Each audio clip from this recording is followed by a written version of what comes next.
мына ағаш майкене деп айтылады, немесе клещевина обыкновенная деген. Бұл декоративтік жағдайда өсіріледі көбінесе. Бір жылдық өте тез өсетін, жапырақтары өте үлкен болады мұнда ауданы. Бірақ бұның кейбір кері тұстары бар. Дәннің құрамында, бұның құрамында рицин деген химиялық қосылыс болады.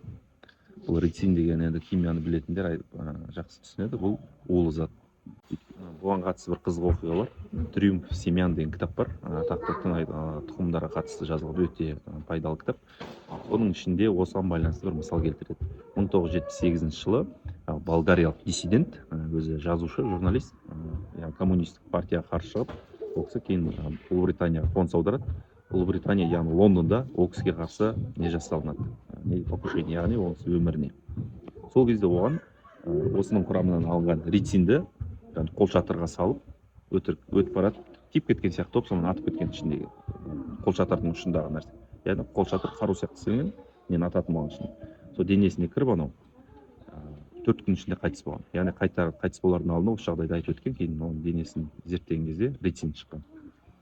Сол үшін бұл қауіпті саналады. Яғни жануарларға өте қауіпті, егер жеп қоятын болса, адамдарға мүлде қатты қауіпті. Сосын бұның тағы да бір көрсететін жері, мынау аналығы, мына қызыл өсіп тұрған. Аналық. Мыналар аталықтары, сарылар.